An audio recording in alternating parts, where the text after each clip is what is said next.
Pittsburgh Steeler fans, welcome to this week's episode of Steelers Touch Down Under. I'm Matty Peverell, joined by my co-host, as always, Marky Davison. Well, actually, I'm kind of joining you because I wasn't here last week. How are you going? No, I was the host of the show last week with Jeff and who else we had there? Tate. It was a good time. I know you had a bit of a week off, so it was a good refresher. You didn't miss too much. Like with our Steelers versus the Raiders, we didn't really, I'm in such a funny feeling. But first, I want to start off the show. And how I'm feeling right now is a bit how, you and I are Manly Seagull fans. And yes, we do talk about the Manly Seagulls quite a bit, but it has to be brought up. We did lose in the semifinals against the Rabbitohs 2 nights ago. And I have said before, I hate the Rabbitohs. They remind me of the Bengals. I just hate them with a passion. We didn't play too well. The Manly made mistakes. So for us, we're feeling a little bit grim, aren't we, Matty, to do with our Manly Seagulls? That's it. And, like Portner in the live chat, he's in there right now. So Shield, welcome, Shield. Great to have you in. Sorry to hear. I heard back to one of the shows the other day and heard that you got to miss your marathon with an injury, I think it was. So, sorry that you had to do that. We've got Daredevil as always. Stacey Lynn, Micah, Kathy Forrard's in there as well. But Portner, you get one comment to have a crack at us about the Rabbitohs winning, and that's it. That's it, mate. No. I can't take any more than that. I'm a sore loser. Not happy about it, particularly the other team that made that grand final Super Bowl for next week. Manly could have beaten them. But, hey, it just wasn't our week, Mark. Like after the Raiders game, more injuries with the Steelers, and we'll cover those. And then you have Manly lose. It's just not our week. Let's just say that. You have these. It's part of being a sports fan, but it sucks. It's not our week at all. It just feels like a funny week because I was so high on what happened with the Steelers, beating the Bills, and it was the best for me. It was one of the best victories in like 8-9 years. It felt so good. We counted all off season, and then we come back and we lose to the Raiders. And that game was a bit like we never had control of that game. We never were really in front. We couldn't run the ball too much. The defense gave up big plays in the secondary, that kind of stuff. And then, all the injuries happened. Highsmith, and you'll list them through. And then even going into this week, we have people out. And then our Manly Seagulls lose, but they had a really great season. Like you can't put that past them. They started from nowhere. Went to the finals. Nobody thought that. So I don't know. This feels to me, Matty, like I don't know what you think, but it feels like the beginning of the season again. Every single AFC North team's 1-1. It feels like, do we start again, or like how? Where do we go from here at this point? We lose to the Raiders again. We lost to the Raiders, and they're a good side. Yeah. Before we crack into the Raiders, because they are a good side, Mark, and that's what I was going to say next. Is that when you look at the Oakland Raiders, I watched the end of the game against the Baltimore, and I went back and looked at some of the highlights from the rest of that game. Unless, the injury, curse hits that Raiders team, they are going to make for me, they're going to make the playoffs. They are playing well enough in that. They're going to take one of those wild card spots. I don't know whether they can get ahead of the Chiefs and the Chargers. The Chargers look really good. I really like Herbert. He's a great quarterback. The rest of the league look out there. Because he's actually, just a fun fact, he is one of 3 players ever to crack 5,000 yards within 17 games. That's incredible from Justin Herbert there. But before I wanted to get into that, Mark, did you watch the James Harrison Football Life documentary? Oh, I don't know. Did I? Did I watch the? Can you guys see that, or? Well, let me get closer. You look like you're one of the blow up. The things that you don't see them here. The American things, they have the blow up guys out the front. You can get the Steelers or whoever they're playing, the big inflatable guys who kind of look like that. Oh, yeah, the big tackle dummies. Yeah, bloody oath, I watched it 100%. I'm going to watch it again. It was so much fun. What were your thoughts? Oh, I just love James Harrison, and Debo's a man. We should call it the Debo Award. It shouldn't be called the Manly Award. I don't want to change it or not, but he's made of steel, mate. It was good. It was really good to see. And they always highlight the 99-yarder or 100-yard touchdown in the Super Bowl. He had it tough. It took him 4 turns to get into the league. Didn't start until 29. He had his problems with Goodell, and then during the times when he was knocking people's heads off. It's a good show. It's a good hour show of Debo's life, and I think he's one of the greatest Steelers. I think he's one of the toughest Steelers we've had.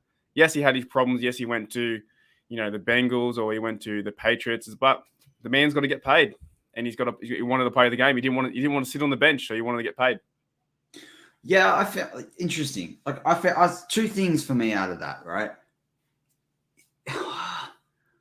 I struggle. The Patriots bit and the there's all right. So there's three things for me actually. Really? I respect his approach about business, right? I don't hold anything against them that they cut me. I know they need to get younger, but also like the Steelers are the team that gave you a shot. Without them, you would have had nothing. You wouldn't even been in the league. The least you could do is like bring on some of the younger guys. So I understand the business part of it, whereas like if you're not going to use me, I don't know why I'm here, kind of thing. And I agree with that, but there's a way you go about that. And like you heard sort of Joey Porter, who talked about how he was like, I was his teammate and then I was his coach. And I think this has also led to Joey Porter not really working out with the Steelers from a coaching perspective. But he was like, he just wouldn't show up to games, all the rest of it. I get being left in the dark, but if you're on the roster, like we saw it the other week, they make decisions up until kickoff as to whether players can play or not, right? You go there, you rock up, you're under contract, you turn up to play. Exactly, right? Yeah. So for me, like when I look at Debo and then going to the Patriots as well of all teams, going to the Bengals, like, I don't know, on the back end for me, I'm like, is there someone that just wants revenge? Like, obviously he's a pretty angry, mean dude, but like, how much was he into that Steelers brand and how much was he not? But look, I get why everyone loves him, what have you. I just, and I'm very thankful that he was a Steeler as well. But he's not the easiest bloke to like. I'm just going to put it that way. But at the same time, I really liked stuff like we had that game of the 3 forced fumbles and the interception and the 3 sacks. And they were like, afterwards, the interview, the reporter was like, oh, that's a pretty good game. You seem pretty nonchalant about like the game you played. And he's like, that's one game. Like, I like that work ethic. But the other thing that I think that we should all take away from this, which is a more macro level, bigger thing, is the fact that, as you said, he hit it at 29, right? We all expect players to just rock up out of college, a completely different game in many respects, and just work. Right? I was listening to this. I always listen to Move the Sticks with Daniel Jeremiah and Bucky Brooks. Anyone that listens to this show or War Room knows that, right? They were talking about it with Sam Darnold. Look at Darnold, right? Mm-hmm. Darnold obviously had a crap O-line in the Jets, and now he's gone to the Panthers where things are a lot more stable. But the other thing is he was like 20 when he came out of college. Do you really expect a 20-year-old college quarterback in a different offensive system to rock up into the NFL and play? And this is the thing that I think is really interesting when you look at, some of the players that the Steelers drafted last year who were slightly older than what they've been in previous years. You look at super seniors, which I've talked about on War Room a couple of weeks ago, where you've got guys that because of COVID, they're in their 5th and 6th year in college because they got the extra eligibility.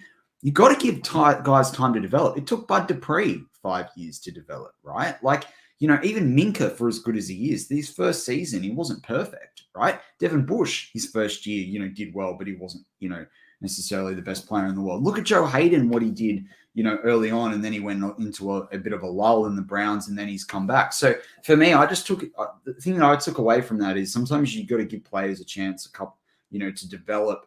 And the other thing I think it shows too is look at the practice squad, right? That practice squad, it's a lesson to anyone there right now. Just because you're sitting there doesn't mean that you're not gonna be able to make it in the NFL. You just need time to adjust to the systems, the training, the schemes. But yeah, pretty interesting. But yeah, as you said, Mark, a lot of players out now. For this week's game. Obviously, the big name there is TJ Watt, Alex Highsmith there. Deontay's out, but I think we James Washington, Chase Claypool, Juju. Freemuth, Najee, we've got receiving options there, plus Ebron. But outside linebacker looks to be the big issue here. I know they've activated Derek Tuska as well from North Dakota State into the roster. What are you thinking about the outside linebacker position? How are you feeling?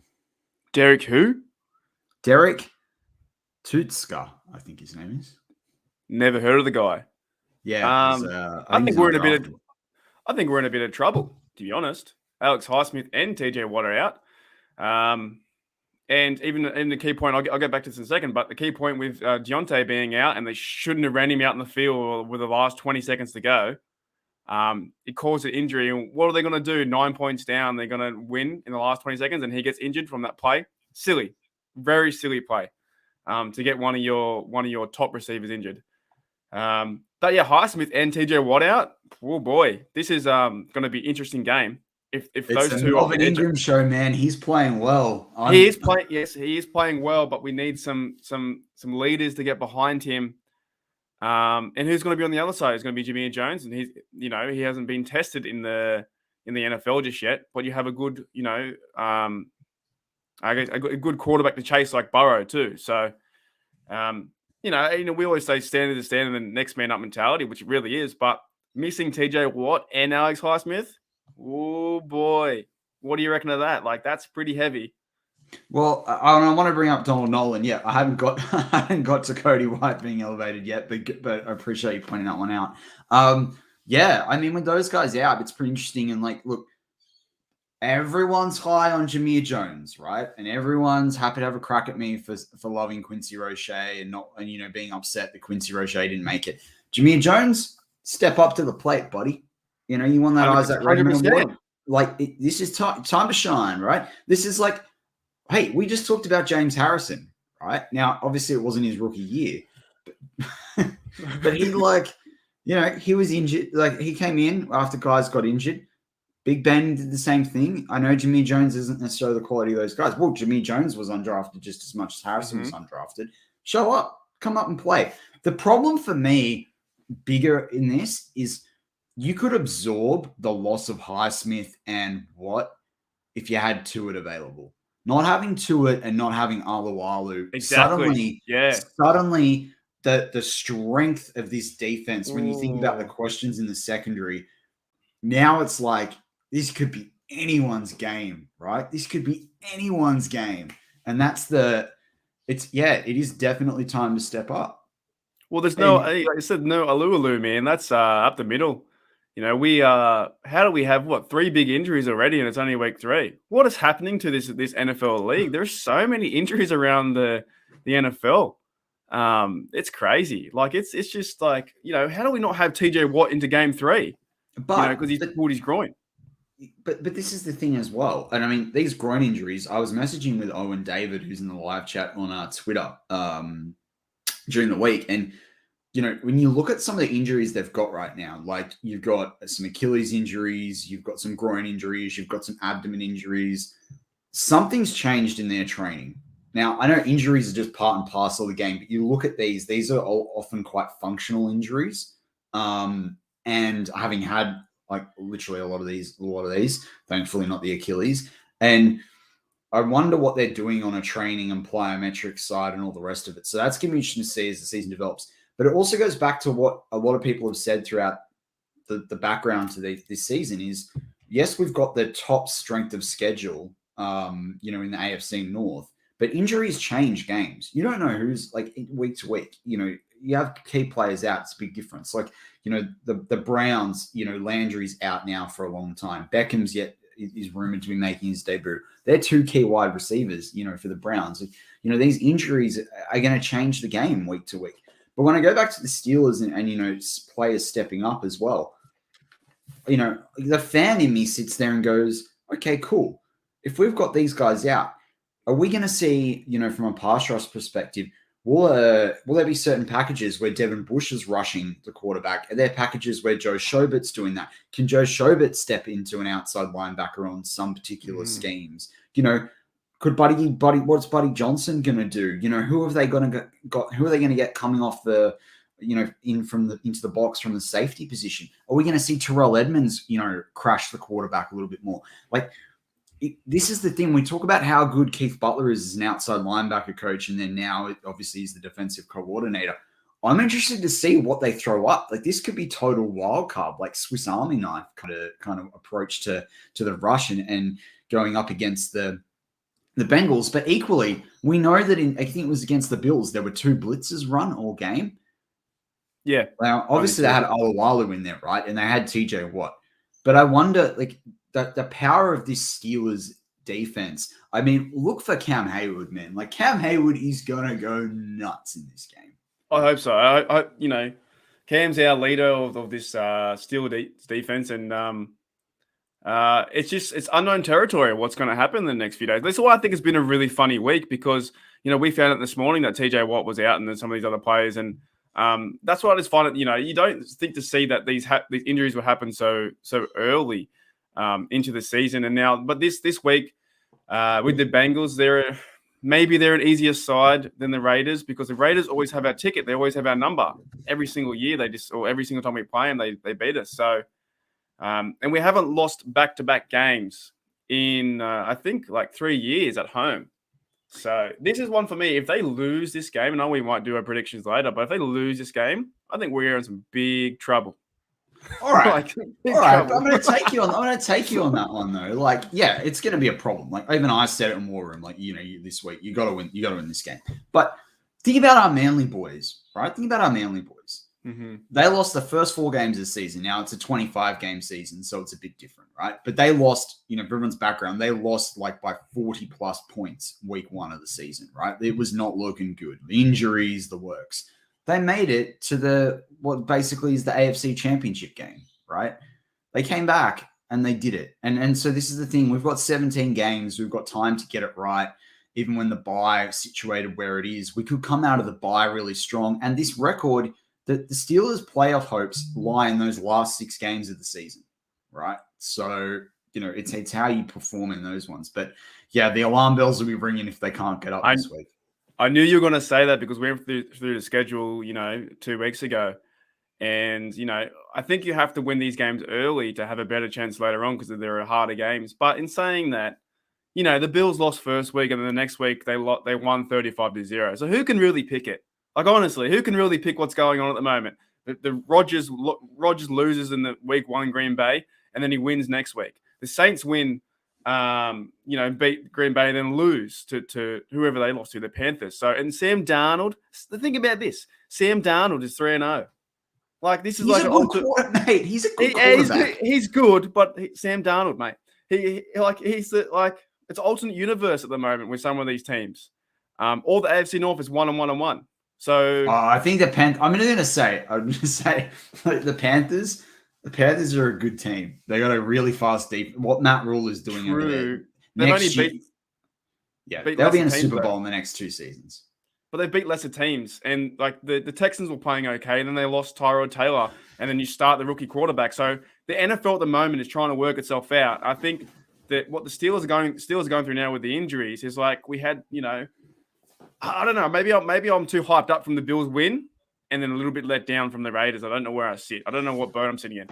But I love that point you make, Mark. I'm not having a crack, but I love the point you make about the lesser teams. But we don't know what the lesser teams are because it's week 2. Do you know what I mean? I know. But that's no. But I just mean like this Bengals team. I said it all off season. As much as I know you hate it because you hate the Bengals, but like this Bengals team is getting better. Like right now, if I was playing the game for my life, I mean, the O-line is a big question for Cincy, but I'm picking Burrow to fight.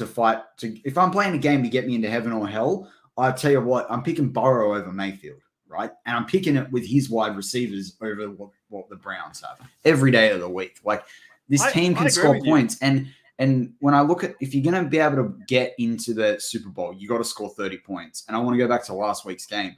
That's my problem with this Steelers team. I don't see 30 points in them, and that's a problem. Oh, it's a huge problem. They're not even controlling the ball. They had 49 snaps on offense. Like, they're not controlling the ball at all. All offseason, they didn't get our memo, Matty. We said to them, you got to control the ball, run Najee, and they're just not doing it. Their defense is playing too many snaps on the other side.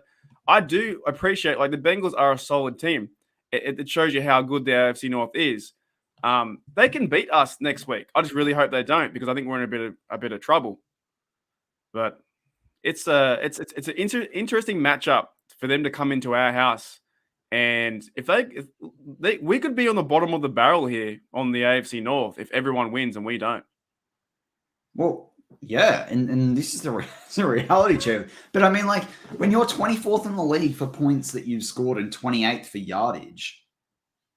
Now, I get it. It's the O-line, right? Like, I completely get it. And I think, whether Ben's done or not, like, the arm strength is there. It's not going to be the arm strength that's the problem. It's the speed. It's the time. Can you take the hit? Like, because even if you go back and look at a couple of highlights of the Texans last week, right? Now, they lost that game. But Davis Mills, when he got in there, rookie, like the guy played like 14 college games and he played like one season as the starting quarterback in high school. The guy's like played, it's some crazy stat, like less than 32 games and he's starting for an NFL team, right? But you watch it, and even though he lost and there was some mistakes that he made, he earned a lot of respect from the pundits, from the media, from the coaches and his teammates. Because if you watch it, he copped 3 massive hits because he held onto the ball, threw it, right, till a guy got open and copped it. And Ben is like 1 or 2 hits away from that's it, we're done, buddy. Mm-hmm. And that's, I think, one of the problems with this O-line is that Ben can't take that hit. If we rewind to 2007, yeah, cool. And I know I'm not saying anything that's new, but this is the problem. This O-line has to get it together. And everyone's up on Kendrick Green. I don't think it's Kendrick Green's fault. It's the tackles. Expect it from Dan Moore. I still think he's overshowing. To me, the big problem is Tukes, and it didn't help with Trey Turner. Trey Turner needs to act like the vet and the experienced Pro Bowler that he is. He's got to step up to the plate. I think it's all the O-line. The O-line just needs to shake it off and go play some football. Let's go. Like, you just got to start playing together as a team. Otherwise, maybe. Keep going. Sorry. I've lost my train of thought. What were you going to say? I was going to say, have you seen the talk this week about replacing Renegade? No. What? Why? Why would they replace Renegade? Seen all this talk. Apparently, Renegade's like not recognized by millennials, and which not really millennials. It's more like Gen Zers and Zoomers and whatever. I was just thinking we could play Taylor Swift, shake it off. You can just do this, and we can shake the. I'm not going over to Pittsburgh again for the 4th time to hear in the 3rd quarter. Shake it off, shake it off. What are you doing to me, Matty? You know the lyrics. I've looked her up a few times, just not for the music. You know what I'm saying? Look, I'm not going over there to listen to Shake It Off. I want to hear Renegade. Stop changing things. Like, just play football, run that steel football. What do you get me on a tangent here for, Matty? Come on, man. I don't want to change it. I don't want to change it at all. I liked it so much I put a bet on a horse called Renegade yesterday and it did nothing. So anyway. Oh, yeah, I do that too. We'll go beyond that. We'll move on from that. So, Mark, you got to introduce the Manly Awards last week. I wanted to find out. I wanted to get an update on this because I think it's quite funny, actually. I know that not everyone from BTSC, and I get it, people are busy, as being able to be part of it. But I think the Steelers post-game show is using a dud of the week. That sounds a lot like a dunce of the week, which is in our award category. What's going on there, mate? Taking our work. We've got to come together like the O-line. Everyone's got to join in. And we've got to start running our own, running different routes. If we run different routes, we go nowhere. If the fullback goes for a dive and the halfback goes for a pass and yet Big Ben throws it to nobody, no one wins. We got to come together. I'm a Steelers fan. I don't know what a fullback is. It's Derek Watt, mate. Do we have a fullback? Well, we could be using him this week. No, look, I like Dave, to be fair. Like, Dave did talk about the use of a fullback on the Stat Geek show recently, and it was a really, really good summary of how you use a fullback. But at the same time, I don't think they use him in any capacity ever, and it's just a waste of salary cap at that point in time. But anyway, sorry. Continue with an update on the Manly. I'm just saying, well, we've got the Manly Awards, and I think this week it's only you and me participated and another BTSC guy. We would like to see if other BTSC guys can get involved. It would be great to help our stats out and really have a good idea of the team. But did you want to go through the 3 now? Yeah, I missed that. But before I do, the live chat is fire right now. If you're listening to this on the audio side, the live chat is fire. We talked about Shake It Off, right? George Teston says, if anything, Hair of the Dog by Nazareth. Buck Dancer says, let's play Britney Spears. Oops, I did it again when Ben throws a stupid pick. This is great. Owen David's like, Kylie Minogue boys, locomotion for all the Brits and the Aussies out there. And then Evan just says, when are we going to talk about pizza now? It's absolutely, fantastic. Anyway, all right, we got to come together. So do you have the totals from last week, or do you want to go through the three and everyone in the live chat and audio guys? Yeah, I'd love to know who was the who was leading after last week's game, because it was a pretty average game. But I would also like to know how we're going the total for the season. I know that the consensus Manly award for the best, the biggest, moment of the game, whatever, seemed to be Najee Harris from that perspective. Yeah. And I think the dunce of the week, the Dante Moncrief Dunce of the Week award was Akello Witherspoon. But I know you're the one that's keeping the running totals as well. So, keen to find out where we're sitting. Yeah, after 2 weeks, we have, Cam Hayward is on he's first with 13 points. He's doing tremendous things with the Steelers here. I think that's a no doubter. Second is TJ Watt on 12 points, and then third is Deontay Johnson, and they're both injured. So first, second, and third, you can't make that up. So if they can't play this week, so they can't catch up. But yeah, if the other fellas want to get involved in the BTSC awards, would be great. If not, me and Matty will try and do it every week. Third, second, and first. So we'll go. Do you want to go into our first one with the Raiders? I'll go first. Yeah. Yeah. So we'll start from the top. So it's like 3 points. We do have we'll get to that super chat in just a little bit. So my first player for 3 points this week is Najee Harris. Like he is trying so hard in this team, and we just can't. I don't know what the problem is with the O-line, but Najee is doing the best he can, and he's still only getting 40 yards a game. He got a touchdown, so I give him the 3 this week. Who would be your 3? Mine was Melvin Ingram. Melvin Ingram had a lights out game last week. I mean, his performance was terrific. I think we got that awesome sack. I think he had like 4 tackles. I think 2 of those were for a loss. He had 3 quarterback hits. No, it was 1 for a loss, 3 quarterback hits. Yeah, for me, it's Melvin Ingram. He showed up. I think, everyone sort of said he was washed up. I didn't think so. That guy's a quality player. And, really excited, for what he did. And, Owen David puts in Chris Boswell. I didn't have Chris Boswell in my points. I'm going to say that out right now. But, he hit that 56-yarder. Yeah, I've given him moving to 2 points. I've given Chris Boswell my 2 points. The man hit a 56-yarder. That's the longest kick in Heinz Field history. It's been open there for 20 years. You got to give that guy some recognition.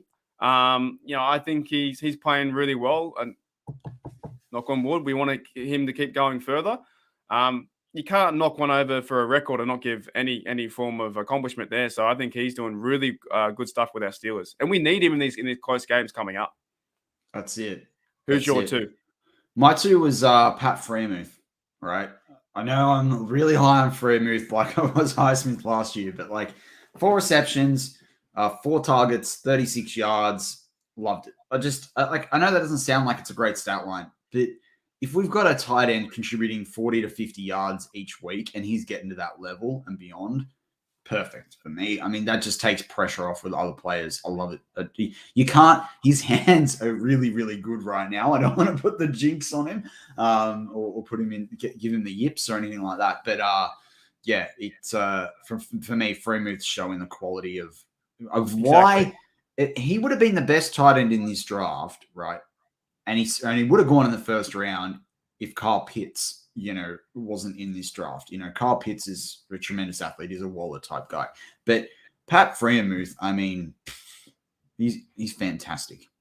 Yeah, he's doing great things. Even with Pitts there, he joined the Falcons and they're going backwards. So I don't know what's going on. That was a dud there. pick from them. How do they? They're looking back, going, how did we make that decision? They haven't been the same since Super Bowl 51. I tell you, they are just not a good football team at all. Actually, did you see Tom Brady a couple of weeks back? They had him in an interview and he had like 3. It was like 328. Oh yeah. It's literally it's like, I don't know. It's like conspiracy. He's beat them. I think he's beat them 10 times. The Falcons, like they're just going backwards, but. Freiermuth will do some great things for sure. He's going to be. It's not like he's going to turn up tomorrow and then get 4 touchdowns. He will get better over the season. My number one this week was your number 3. So I went Melvin Ingram. So I did the same. Okay. I thought he played really well, and coming into this week too, he's going to play. Hopefully, play lights out and then has a really good game. I like his mentality. I like his toughness. Reminds me a bit of James Harris, and he just goes in there and works. So I give him 1 point just because he got the sack there, and it could have been a little bit different too if TJ was on the field and he was on the other side. That was a close game, but he's trying hard out there. He just needs a bit of help. Who's your number 1? My number, so number 1 is in like 1 point. Yeah. Yep. Yeah. Is Terrell Edmonds. Terrell Edmonds had a sneaky good game. Yeah. Okay. Mate, 6 tackles. He, 5 of them were solo, and he had 2 tackles for a loss. And it wasn't until I went back and looked at parts of the game, which was a really frustrating thing to have to do, when you had a loss like that. Terrell Edmonds is a guy fighting for a contract, whether it's with the Steelers or somewhere else, and he's having a good season so far. Like he's a big deal for this Steelers team. What I think, he's someone that could do a lot this week, and in fact, he might even feature in my, a punt of the week, later on in part 2 of the show. But to close out part 1 this week, I wanted to bring up the super chat we've got. 5 Canuck bucks. Ooh, looks like a cool wolf from profile image here from X Eddie B, who says, "Are we cursed because we have too many great wideouts, so we won't see the fullback or the other RBs or TEs?" I don't know, Mark. From your perspective, are you thinking that we're? I think what it means here is are we limited by the fact we have these great wideouts and TDs, so working in the fullback doesn't really make sense at times. Yeah, I don't know if we're cursed, but they're saying that we said it before, the running backs won't get the football unless it's Najee, or the fullback won't get the ball, or won't have that certain package, because we do have like excellent receivers. We have 3 or 4 guys there that are just standouts. And until we have some sort of possession, but in saying that as well, like if Ben's running this team, he wants to run it the way he's running it, which has always been his way for the last 10 years. So imagine if you had a rookie quarterback in there, or someone who would just like, had not Mason, but someone else had in there, you probably have more featuring the running backs and different formations to do with that. But we've really just got to like hold this ball. I can't believe that we're not getting the snaps. Like 49 snaps is just so poor. We need to be up to 60 to 65 to 70. No, maybe about 65 snaps to really have control of this game. Yeah. And that's a really key point you bring up, Mark, because I was looking at, and I just want to make sure I get this right. I don't want to stuff this one up, but I was looking at our time of possession, and I think it was like 2 minutes. Yeah, it was 2 minutes 29 is our average time of possession for a drive. That don't win you football games. That's terrible. That's ridiculous. Like, as long as you don't throw picks, like there's this common saying out there, the best, offense is defense or whatever it is. But like, sometimes the best defense is offense, right? If you've got the ball, the other team can't score. Do you know what I mean? Like, you can't. Like, it's used in other sports sometimes, and it's and in sports similar to the NFL, like, when you're talking, there's obviously a shot clock in basketball and what have you, but like in the rugby sports, in soccer, what have you, if you've got the ball, the other team can't score, right? So that's pretty bad, Matty. 2 minutes to hold the ball, and you're getting like maybe 1 first down. That's got to change. Mate, they're averaging 5.5 plays. That's not good. That is, I didn't know that. I really didn't know that. That's the average drive is 28 yards right now. 28 yards for a drive? For a drive. What are you trying? Oh boy. And this isn't PFF. This isn't fake numbers. This is Pro Football Reference.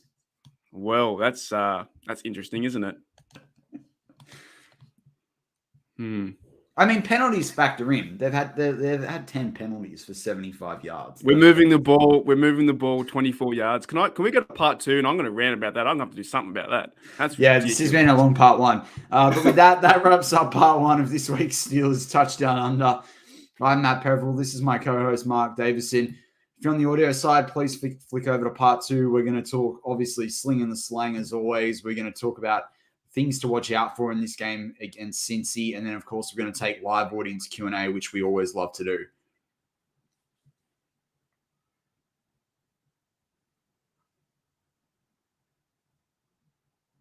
And we're back on Steelers touch down under. I'm Matt Peverell, joined by my co-host as always, Marky Davison. Mark, this is like an episode where you've had like a part one episode or like a season finale, and then you go into the new season, or you go into the part two. Mark, continue the rant about time. All right, just before I continue the rant,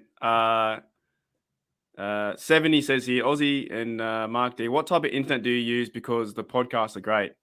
I don't know what we use. I guess we just use like normal 5G or Wi-Fi or something. Like, what do you use? Well, it's hard because I've got like the NBN, like the high-speed one here, but I also got the vaccine, so I've got 5G, like it's coming out of my head now.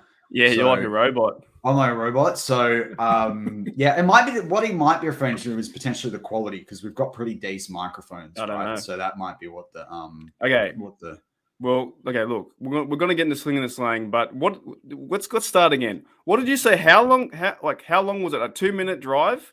And how many yards did they move? Okay. All right, here we go.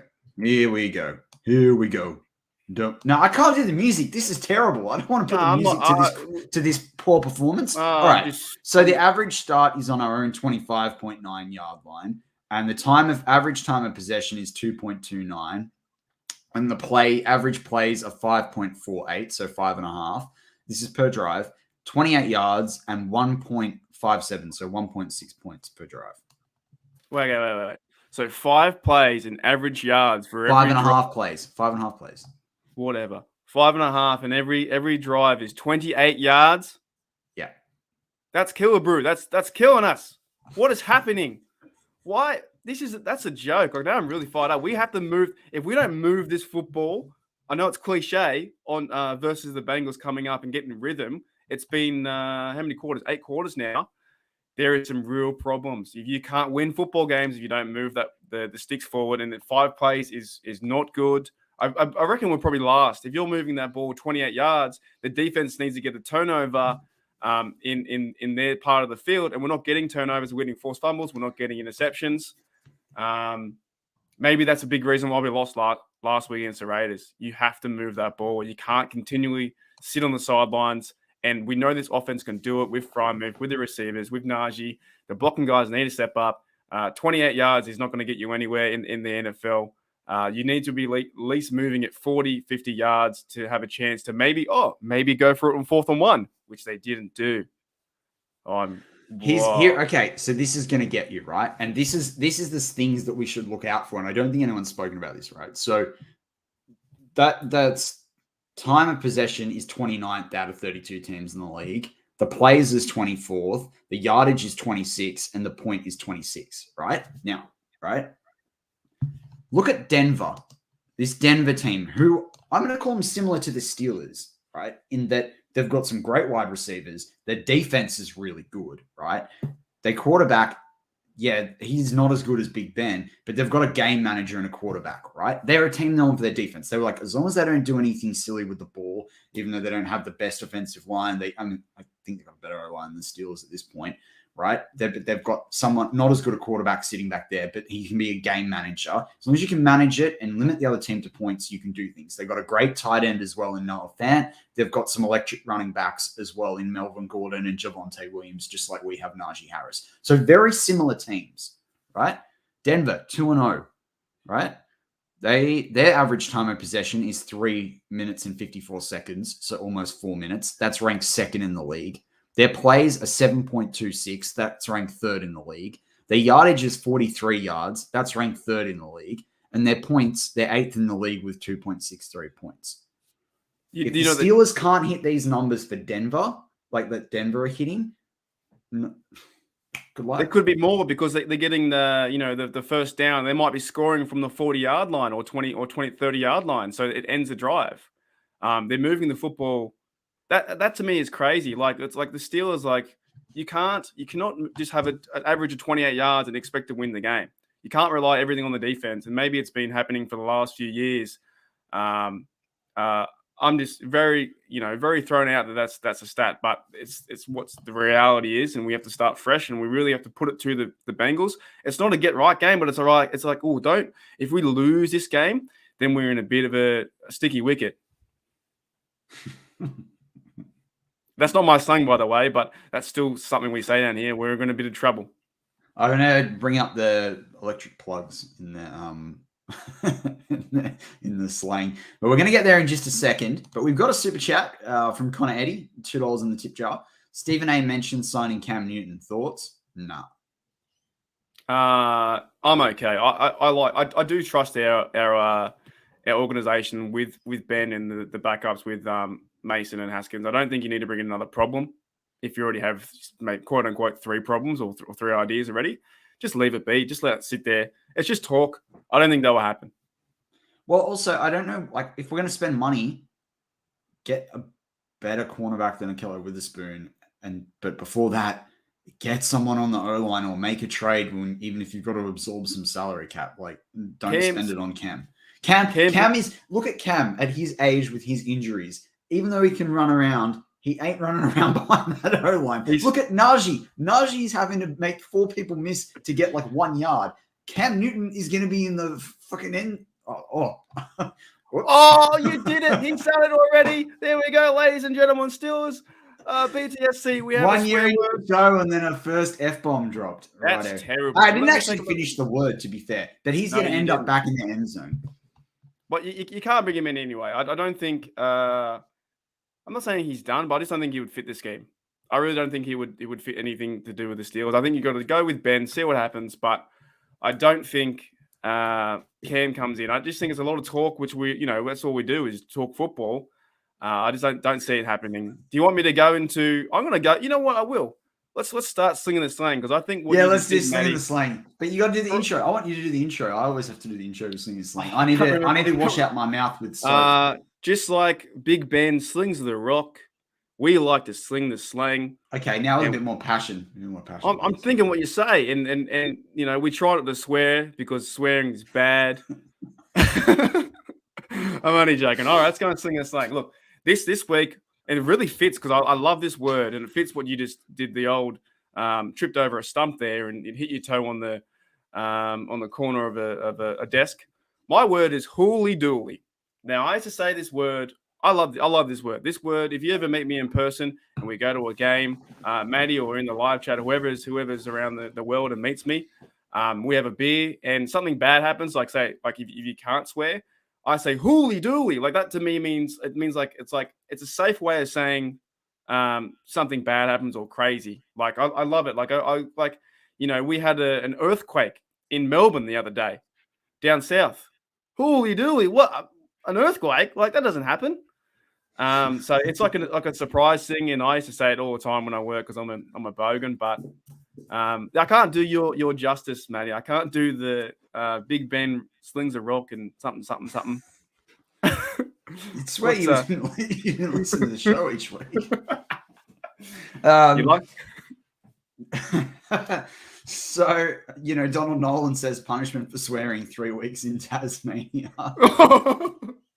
Tasmania out there, actually, just for everyone's little FYI. If you ever get to make it out to Australia once we get through all this COVID stuff, they have a really good whiskey route through there, right? And if you like, and if you like fishing too, I know this because my godfather's building a house down there at the moment for him to retire in, and he was telling me there's salmon fishing there is terrific. So 3 weeks in Cleveland, that's even better.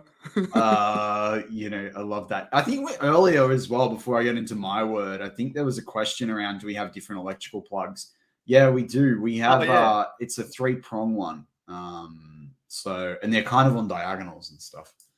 So yeah, it's I don't know why we do that. Why don't we just have a universal, PowerPoint? Oh, they don't call them PowerPoints, do they? Electrical socket, don't they? Don't they call them I don't think you call them PowerPoints, right? Where's the PowerPoint? Yeah. But also PowerPoint's a slideshow. Yeah, exactly. You know what? And Kathy says here, I'd love to go see Tasmania is amazing. Like I haven't been there, but I've heard great things. People tell me it reminds them of like New Zealand. Like it's really green down there. There's always a running joke. Tasmania over New Zealand any day. I've been to New Zealand a few times. Yeah, but it's really nice down there. I've never been there because I got no reason to go really. But I've heard it's really, it's heaps nice down there. What's your slang for the week? So mine is my shout. So, if you go to a bar and you're like, yeah, my shout, it's like drinks on me, basically. But the reason I got my shout is we need someone to step up this week and go my shout. 100%. Right? We need Claypool to do, a couple of fends or stiff arms and break a bunch of tackles and go for a massive, massive gain or touchdown. Like Najee's touchdown last week was a my shout, right? I'd love to see Big Ben with a my shout, but I don't know if that's going to happen amongst this O-line. We need Melvin Ingram and Cam Hayward to do a my shout. We need Hayden to do a my shout with a pick six. Like, that's what I want to see this week is who's going to step up and say, my shout, I'm going to step up to the plate with all these injuries, with guys out, with inexperienced people in key positions. That's what I want to see this week. Someone step up in that huddle. I know they're not running a no-huddle offense and go, my shout. Do you know what's happening right now? And when a lot of the lads and mates go to the bar is when this is what I really hate the most about when people have getting to shouts is that one person is lagging behind and they have, sometimes it can be me. It can have have half their beer left, or nobody comes to a consensus of who's going to start the shout. And you end up sitting in the bar for about an hour or half an hour thinking who's going to go buy the beer. I'm always the one that just goes and buys a beer because I don't care. I'm like, we came here for a reason. We have our weekend. We walk in the door. I don't want to look at the menu for 20 minutes. I'm going to the bar. I'm getting every single one to drink. I don't even care if I don't know the person. If I went with you and your wife and whoever, I'm just going to buy everyone a drink. Hopefully it's not over $80, but it's enough to be to start it. But, I've been to some gatherings and they're just you'll sit there and look at the cocktail menu. You'll look at the beer menu. You already know what you want. Let's get this party started. This is exactly the same with our Steelers. I think our Steelers are waiting for someone to make a play when they should go and make their own play. They really got to take over this game. And who's going to be that number one person we talk about on defense? It's Cam. It's Devin Bush. On offense, it is Big Ben. But who's really going to take over and have ownership of this game? And so it is my shout. I'll take the steel load and let's go. No one's really doing that just yet, are they? And then that's the reason why we're not moving this ball more than 28 yards. That's it. I mean, that's it. So, take the bull by the horns, basically. Donald Nolan says, my lack of knowledge about Tasmanian.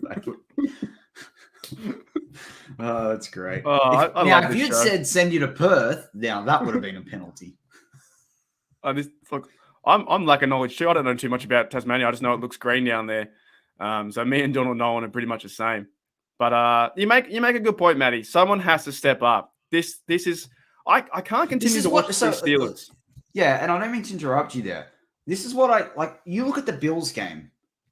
People stepped up, right? They got to the second half. Ben stepped up, right? You got to the second half. Claypool stepped up. You got to the second half. Deontay Johnson stepped up with the tippy toes in the end zone, right? Didn't he? Yep. Or as Nate Burleson would say, that what is it? The toe drag swag. Yeah. I was going to say the swole drag swag. What is that? So someone's massive and they drag the weights around.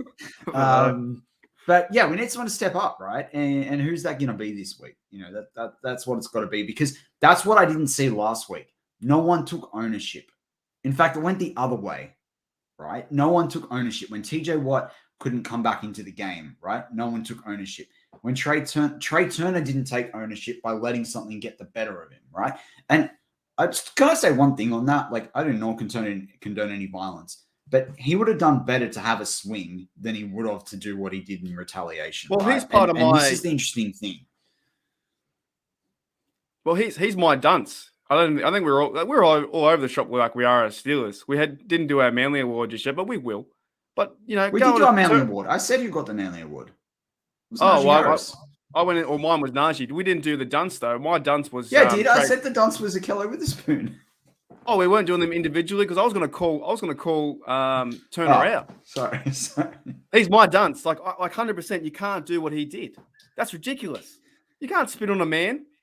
I wouldn't do that to my words. I wouldn't do that to a Bengals fan.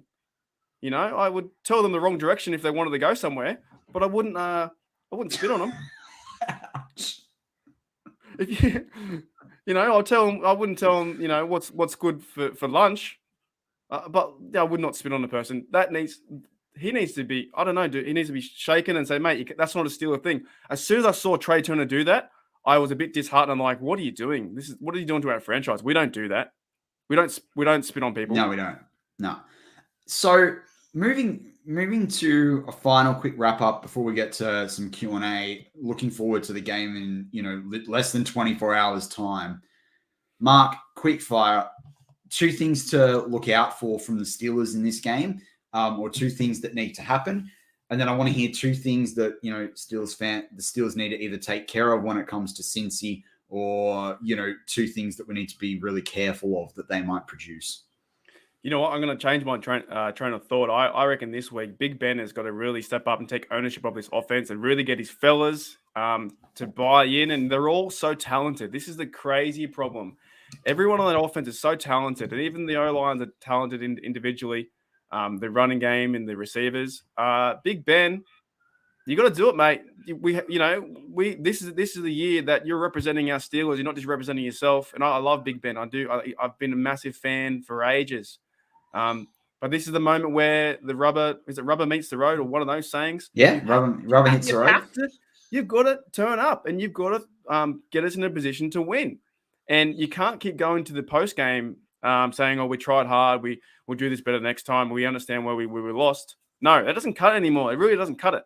What does cut it is throwing to your amazing receivers like Juju, Claypool, getting them involved, getting them amped up, and scoring touchdowns and winning football games and winning by a big margin. We haven't won by a big margin in a very long time. We're always like, we appreciate them. They're a tough football team. We win by 3 or we lose by 7. When's the moment that we do what the Bills did to the Miami Dolphins and beat them by 35-0? I forgot most of your questions, but I'm just so amped up. No, I love it. Yeah, and you ask, mate, we've talked, since we did this podcast, we talked about the fact the Steelers don't rack up a score against anyone, even when they can. When are we going to see it? Right? I don't know. The fan base, we need it, right? Pad the stats. I don't care, right? Do it. Earn some respect, from the critics out there that, just choose nothing out there but to hate the Steelers. 2 players or things to impact to watch from my side of things. Terrell Edmonds, I think he's going to step up in this game. There'll be a game-changing play from him, and hopefully it's for the positive. I think Hayden's impact on this secondary as well will be well documented. Minka's been a little bit quiet, though. I wonder if they use him a little bit differently, give him a bit more even free license than what he gets normally. I could see Minka doing something big here. So I really think, you're going to see the safety step up this week for the Steelers. And even if it's things that as fans we don't necessarily pick up on, there's things that they might do that might be integral to someone else making a key play. I think Melvin Ingram will step up too. But when I look at things to watch from Cincy, Joe Mixon, you got to stop Joe Mixon, right? He allows them to get a bit of leverage. He allows them to ease pressure off the O-line from a pass blocking perspective. They're going to look to really try and expose the Steelers' interior defensive line through Joe Mixon. You got to watch out for him. But equally, on the other side for us, we really need to stop guys like Trey Hendrickson and also DJ Reader. We need to really put the pressure on them from a blocking perspective. And if we don't block them, we're going to really struggle in both the run and the pass. So, Mark, with those things to watch, do you have a punt of the week? I mean, I don't know if you mentioned my one last week, but I hit it. I actually hit it. I messaged you and said a 40-yard catch, a 40-plus yard catch for DJ, and he had the 41-yarder. So I hit my punt of the week. So I'm 1-1 from that. So I'm going to keep it really simple. Can I just? No, it's too early just to say we're going to win. That's way too early. I think we need to get. I'm back on the Juju train. Here we go, Juju. Here we go, Juju. Juju gets a touchdown and over 100 yards. I think because he plays the Bengals really tough and he shows up. So he's going to be that physical guy. 1 TD and 110 yards. We'll say that. Nice. He's going to be the guy. He's the guy this week. What my punt of the week, I'm not going to pick a player, but there's going to be a pick 6. I like Steelers that. pick 6. Or I'm going to give myself an out here. A fumble return from a touchdown. There's going to be the defense is going to score basically off something like that. And they need you at the moment to help the offense at this very moment. We need to get that shorter field or put points on the board. We need something like that to where Minka or whoever or Joe Hayden or whoever is going to pick it off can help the offensive out. I like that too. I think it's a good idea because we haven't even got an interception yet. It just all the offseason we've been talking these fellas up so much, and maybe we shouldn't have because at the moment they're just not playing the way that we wish they were. That's it. We've got a couple of minutes before we wrap up for a couple of questions. I think just me asked, do you think Ben will play the whole game even with his injury? I think so, because we may well be chasing the score. Like, look what we were doing in the last 2 weeks. We were chasing a score coming out of halftime. But what do you reckon, Mark? Do we see Mason Rudolph in this week's game? I don't think we do. And it's so funny how you're saying, we're chasing the score. That's the thing I've been saying before. Like, why do we put ourselves in these positions to go into the third quarter, fourth quarter, down by 3, down by 7, and go in to win the game? Why can't we go into a game where it was like with the preseason, where we ran out there, Big Ben went for 7 for 9, 2 TDs to Frymouth, really put everything on paper, from paper to the field, and took over that game, and touchdowns, and have a really excellent first half. We put ourselves in a position to win. If we do get up by 17 to 7. We can have control of that game. Then we can start to run Najee behind that offense and really, calm down a little bit.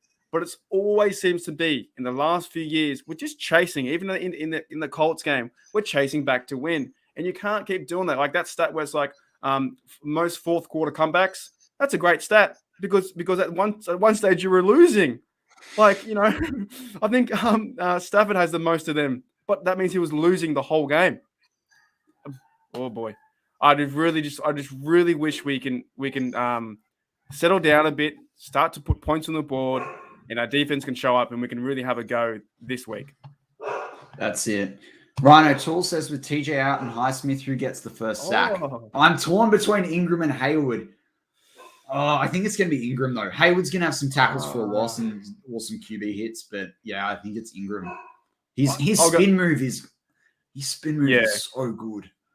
I'll go Hayward then because it is. If you watch him back again, I might even watch it again today. Just some of the way he comes off the ball, he's just such a strong dude, isn't he? He just wrecks him, and then he grabbed. Did you see the play last week? I think it was in the Slack channel, and he used the play at one of the whoever was marking up against him on the offensive line to knock out the running back. Like a battering ram. No. It's great. It's like he's so calm, at the snap of the ball, everyone's so calm, and then he just the snap, and then it's over. Like he's just already in someone's. I want to see him. I think he's ready for this team to push forward into a Super Bowl or to something like that. We just need the other guys around him to start working into it as well. I could see Cam getting 1, maybe even 2 in this game because Burrow is still a rookie quarterback. He's not a veteran just yet. X80B says, is Taco playing this game? As of us going live on air, I hadn't seen that he'd been activated. I think it's telling that they activated Sutka or however you pronounce his name. Apologies there. I think the fact they activated him means that I don't know whether Taco is in or not. Portner says, is it better to go 2-15, 2-15 or 8-9?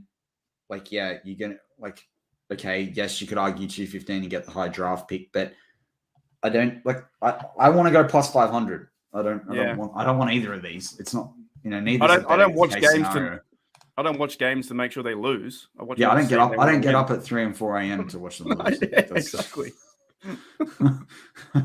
Kathy Forward, not a question, but a comment that I wanted to bring up. Might break the sack streak.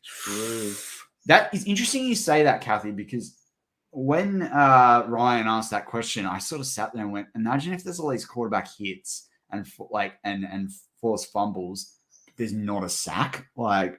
It's I still think they get one. They've got too good of players, and even with Edmonds and what have you, I still think they can get a sack.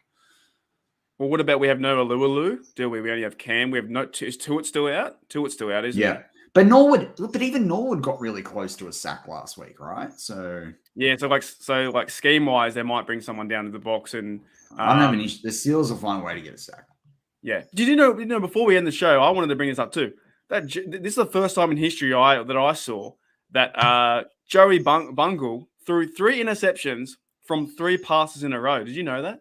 Yeah, I did see that. That's pretty. I've never seen that before in my life. Imagine going out there and throwing 3 interceptions in a row from 3 passes. Well, yeah, but also at the same time, like, I mean, an interception's bad no matter when you throw it. It's bad, but I've never seen it go consecutive. Like, okay, I'm gonna dust it off. It was nothing. It's fine. Oh, second one. Oh, okay, it's all cool. But that is why Burrow. That is why Burrow is going to be a really good quarterback for me. For us, you're not that talented. Yeah, he's good for us. If he can throw 3 interceptions to us, it'd be great, mate. You're saying right now that, like, if we had a good O-line, you're going to not take Joey Burrow over the way Ben's playing right now? Oh, no, I definitely would. I would take Burrow, but like because he's a younger quarterback. But I'm saying I've never seen a player in the NFL do that 3 times in a row. It's just like how, like, I think one of them was like a tip off and it didn't really happen. So I don't know. I just thought it was humorous. Stacey Lynn says, "Do you think we'll score first? Only if it's defensive. If it's not a defensive score, we won't be scoring first." You could ask that question every single week because of the last few years. We don't score, do we? We're so slow to come out of the starting box. Do we have any final questions? Do you think we keep Edmonds next season? It depends what his asking point is, to be honest. Like, if he wants $6+ million a year, I don't know. I could see him like I'd pay 5-ish, 5.5 for him, but I'm not paying 6+ for him. Oh, maybe that's a bit unfair because you're going to need a top safety otherwise. He's definitely. I wouldn't play him plus $8 million. It's going to be interesting. It depends what we do with the rest of the team. It depends whether how much money you think you need to get Minka and re-sign him. There's a lot of questions there. And then to wrap it up, that might be it from the questions. A lot of commentary. Sean Manahan says they might see more 5-man pressures this week. Yeah, I'm interested to see about Loudermilk as well. I'm interested to see what he might be able to do if he's activated. And then final question of the show. Any thoughts on Balaj getting looks this year? Well, it's funny. I asked that question for Jeff as part of his mailbag earlier in the week, and he sort of thought Balaj might leave when McFarland comes back. Benny Snell ain't doing anything. Surely we give him something. You can't play Najee all the time. However, at the same time, there's a lot of hoo-ha about, Najee playing all the snaps, but he's only playing 49 anyway. So it's not like there are about, 10 running backs or 7 running backs in front of him playing 60 snaps because they're having the ball more. So it's not like we're overusing Najee. We're just not running the offense effectively. So, they say he's in there 100% of the time. That's because he's in there because we're doing kneel downs or we're not controlling the football. So you're not getting rhythm. But I want to see Balaj get in there. I want to see a 2-back set, like Najee be 80% and someone come in for 20% and then do their job. Javier Mori says Edmonds was a total reach first round. It's interesting, and I know everyone says if he was a 2nd or 3rd round pick, he wouldn't be. If you actually look at so Pro Football Reference do an approximation value or approximate valuation. I always get the two mixed up. But basically, it's a way to measure someone's performance in season based on the stats that they achieve against the leaders of that season. And if you go back and look of picks between 2013 or 2012 and 2019, I think the average for a safety is like 5.5 for a first round safety. And these are averages you can look up for the first round picks. And Edmonds is like a 5.39 or something. So he's actually living up to what the average first round safety delivers in the NFL. So, and we got to remember as well, the way the Steelers use them schematically. You got to remember he had to play in a deep safety role in his first year as well and play a ton of snaps, which is not really ideal. I know he's a first round draft pick, but you still didn't want him playing that volume of snaps. So Edmonds, even I was not really a fan of Edmonds going into last season. But I really think the narrative probably needs to shift a little bit on Edmonds because he probably might have been a reach at 28, but he's actually delivered over that. And at the end of the day, he didn't pick himself at number 28. No, not at all. At the end of the day, I think wait until this season. It's still a very long season for our Steelers and for Edmonds too. Wait to see how he goes. I think even me, I'm too quick to jump the gun and say this team is awful or we're not playing very well. But just the life of the fan at the moment, isn't it, Matty? We're just going to see how they go. That's it. And then to close out the show, Ryan O'Toole says Harris's stiff arm was epic. Yeah. In Australia, we sometimes call that the don't argue. I don't think I've seen a better no argue than that one. He really flipped him. That was awesome. It was a great stiff arm. Sorry, Matty. That's all right. But with that wraps up this week's episode of Steelers Touch Down Under. I'm Matt Peverell, joined by my co-host, as always, Marky D, who actually held the fort when I was off last week. Mark, what do you got to say to everyone before the game tomorrow? Go Steelers!